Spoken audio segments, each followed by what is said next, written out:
உங்களுக்கு ஒன்று தெரியுமா?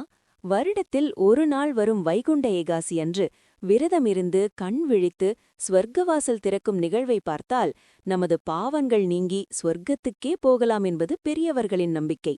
நாம் இப்போது பார்க்கப் போகிறது காஞ்சிபுரம் மாவட்டத்தில் உள்ள அருள்மிகு வரதராஜ பெருமாள் கோவில், 108 திவ்ய தேசங்களில் ஒன்று. நாளை 30 டிசம்பர் 2025 வைகுண்ட ஏகாதசியின் சிறப்பு பூஜைகள். அதிகாலை நேரம்.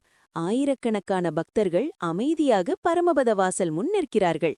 வாசல் திறக்கும் அந்த நொடி ஓம் நமோ நாராயணா என ஒரே ஓசை. பெருமாள் உற்சவராக பக்தர்களுக்குள் வருகிறார். நாளின் முக்கியம் என்ன தெரியுமா? சுப்ரபாத சேவையுடன் நாள் தொடங்கும். திருவாராதனை, அலங்காரம், பரமபத வாசல் தரிசனம், ஆண்டுக்கு ஒருமுறை திறக்கும் சிறப்பு வாயில், ஏகாதசி விரதம் அன்று பிரசாதம், விஷ்ணு சகஸ்ரநாமம், திவ்ய பிரபந்த பாராயணம். அந்த தருணத்தில் பலர் சொல்வார்கள், வாசல் கடந்து செல்லும்போது உள்ளத்திலிருந்த சுமை லேசாகிறது. அது பக்திதானா, இல்லையென்றால் அந்த இடத்தின் ஆன்மீக அமைதியா? ஆனா ஒரு உண்மை, அன்று வரதராஜரை கண்டவர்கள் மனசு நிறைய அமைதியோடு திரும்புறாங்க. அனைவரும் வைகுண்ட ஏகாதசிக்கு வரதராஜ பெருமாள் கோவிலுக்கு வந்து ஸ்வர்க்கவாசல் திறக்கும் நிகழ்வை பாருங்கள்.